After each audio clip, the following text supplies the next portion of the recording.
Seguro que más de uno se habrá preguntado en alguna ocasión cómo pudo un pueblo relativamente pequeño como el romano conquistar tantos territorios hasta convertirse en un imperio.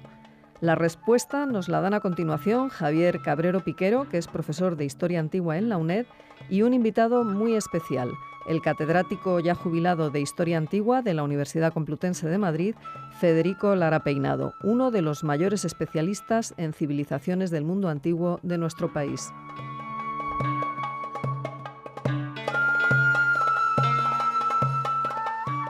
Hola, buenos días a todos.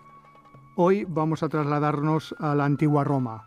Vamos a hablar de la época de finales de la República y vamos a hablar de socios y aliados de Roma. Cabe preguntarnos, lo primero, cómo una pequeña ciudad del Lacio fue capaz de conquistar un territorio tan extenso como para que un mar, como el mar Mediterráneo, ellos lo llamaran el mar nuestro. La respuesta inicial sería las legiones. Pero las legiones estaban formadas por ciudadanos, es más, en principio solo por ciudadanos adinerados que podían pagarse el equipo militar. Roma no tenía tantos hombres como para formar un ejército tan numeroso capaz de conquistar región tras región. Esto lo van a solucionar de dos maneras. A finales del siglo II, la reforma de Cayo Mario va a llevar a la profesionalización del ejército, con lo que éste va a aumentar el número de efectivos al costear el Estado el equipamiento militar. Pero desde mucho antes, casi desde los inicios de Roma, una buena parte del ejército estaba formada por aliados que combatían al lado de las legiones. A inicios del siglo I, estos aliados van a expresar violentamente su deseo de compartir derechos con los ciudadanos romanos. Ya que comparten riesgos, también quieren compartir los derechos. Profesor Lara, buenos días. Buenos días. ¿Cómo surge el conflicto entre Roma y sus aliados? Realmente, habida cuenta de que Roma ya no tiene los suficientes elementos propios, nativos, para tener sus soldados, lo que recurre es siempre a enrolar en su ejército a gente extranjera, normalmente a latini y a peregrini.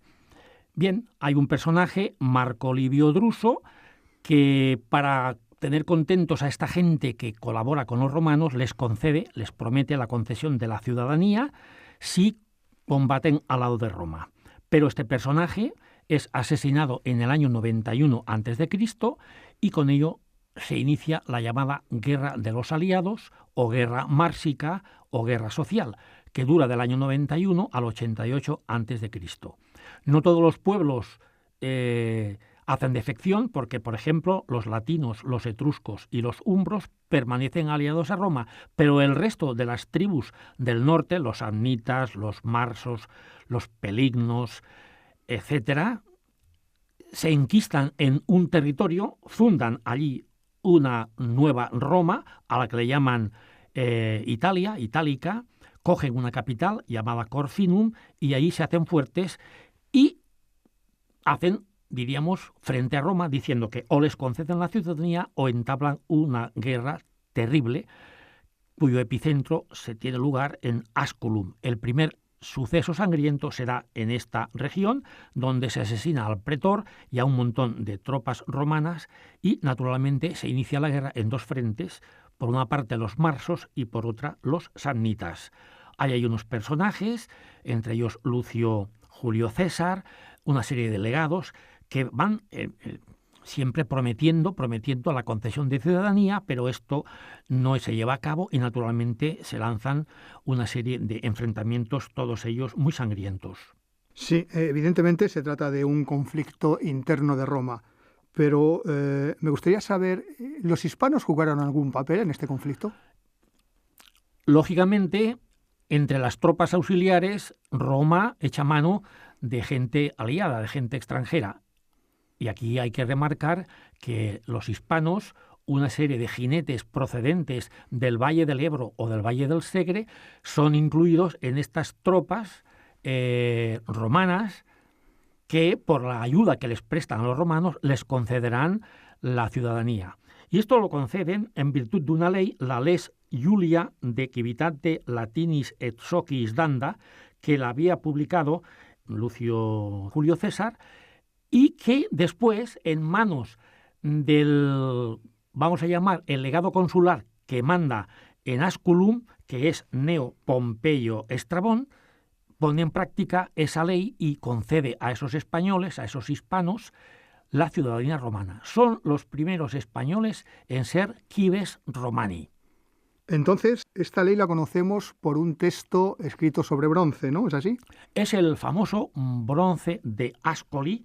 Es un texto recogido en el Corpus Scriptionum Latinarum, volumen 2, número 709, donde allí se recogen los 2 decretos que dio Gneo Pompeyo Estrabón para conceder la ciudadanía a los españoles. Es un texto extraordinario y se conserva en Roma. Apareció a comienzos del siglo XX y por tanto es un texto fundamental. Es una lámina de bronce en 2 fragmentos y tiene 2 decretos. Como todo texto, estoy seguro de que en algunos de sus aspectos presenta ciertos problemas. ¿Conocemos estos problemas que presenta el texto? Sí, el comentario de los textos, la crítica interna de este documento es un documento extraordinario. Ya digo, un primer decreto con la concesión de la ciudadanía romana a 30 jinetes españoles. Estos jinetes formaban un escuadrón o turma. Turma era un grupo de 30 jinetes. Esa turma era una parte de las alae famosas de caballería y luego esas turmas a su vez se dividían en decurias y ese texto, ese documento, presenta una serie de problemas de todo tipo. Podemos enumerarlos brevemente. Por ejemplo, hay problemas de tipo epigráfico, porque es un unicum. Es el único documento que testimonia la existencia de esa ley de concesión de ciudadanía latinis et socis danda. Es el único documento, es un unicum. No se sabe si fue una copia en época de Vespasiano o realmente se hizo en el año 89. Es el primer problema que tiene, problema de ser un unicum. En segundo lugar, hay problemas históricos. Hay muchos problemas históricos, porque ya el propio nombre le llaman la turma saluitana. Saluitana para unos sería el nombre de Zaragoza, Saldubie, y ahí por un juego de transposición filológica la LD la convierten en EWL y por tanto Saldubia, Salubie, Salubitana. Pero para otros se trata del nombre del general que mandaba este escuadrón, que era Saluitor. Y por tanto tenemos ese problema de tipo histórico. En tercer lugar, hay un problema jurídico, porque el imperator, así se llama en ese documento, se aplica así, Gneo Pompeyo Estrabón, se hace llamar imperator. Pero naturalmente no en el sentido de emperador, sino persona cum imperio. No sabemos si en el año 90 era legado consular o en el 89 ya era cónsul, fue cuando dio esta concesión de ciudadanía. Quiero decir que este personaje ultrapasó lo que decía la ley de Civitatis Danda, porque solamente se aplicaba a latinos y a socios. Y hemos de decir que esos españoles no eran ni latinos ni socios, eran peregrini. Era, por tanto, el último eslabón de lo que del estatus de las personas, cives latini peregrini, eran los españoles. Por tanto, es un problema de tipo jurídico extraordinario, porque se ultrapasó el propio personaje en conceder esa ciudadanía.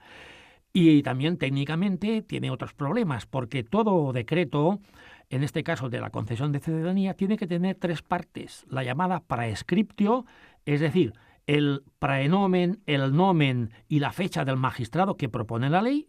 En segundo lugar, tenía que estar la rogatio, es decir, especificar lo que se va a conceder, en este caso hacer cives romanos a una serie de personajes, pero falta la sanctio, es decir, no es una ley rogata, es una lex data, y por tanto esa sanctio la resuelve este personaje con su consilium.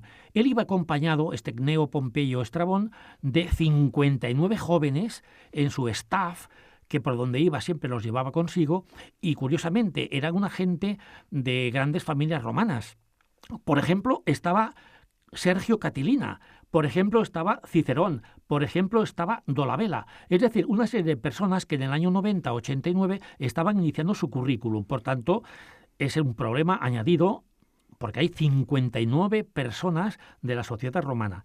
Y finalmente hay otro problema lingüístico, porque se ha querido dar un carácter de arcaísmo. Y así, por ejemplo, tenemos que utilizan el dígrafo ei por i. No dicen quibes, dicen queibes. No dicen castris, dicen castreis. Tampoco dicen ahí, sino que hacen ae. Ellos dicen aimilia. Es decir, una serie de problemas de tipos lingüísticos extraordinarios. Convierten a este bronce en un unicum. Y este bronce, lo interesante es que de origen hispano, de esos 30 jinetes que venían, eran procedentes del Valle del Ebro o, como quieren otros, del Valle del Segre. Sí, conocemos los nombres de estos jóvenes, la procedencia exacta, concreta.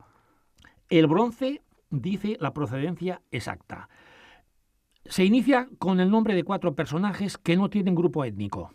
Es decir, serían de Zaragoza, entre comillas, o serían los 4 decuriones de Gneo Pompeyo Estrabón. Y después de estos 4 nombres ya empieza el desglose de las gentes, de los jinetes, con los lugares de origen. Tenemos, por ejemplo, empezamos con los vagarensis.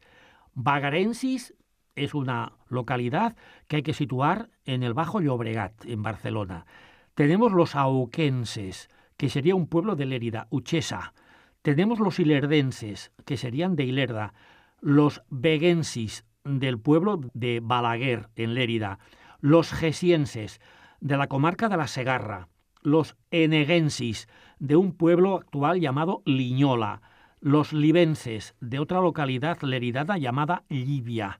Los sucosenses, que serían de Sucosa, un pueblo que cita Ptolomeo, que estaría en el área de Ilerda. Y finalmente los biliguersen, que serían de Belvis. Por tanto, todos estos nombres, 9 localidades, más la primera con 4 personajes, totalizan estas 30 personas, estos jinetes que por su valor, virtutis causa, dice el texto, les concedieron la ciudadanía romana, es decir, tendrían todos los derechos de un cives romani. Podrían hacer testamento, podrían tener el ius suffragium, podían casarse, tener todo tipo de prebendas, etcétera, etcétera. Por tanto, tenemos el origen de procedencia que está especificado en esa lámina de bronce que se conserva en Roma.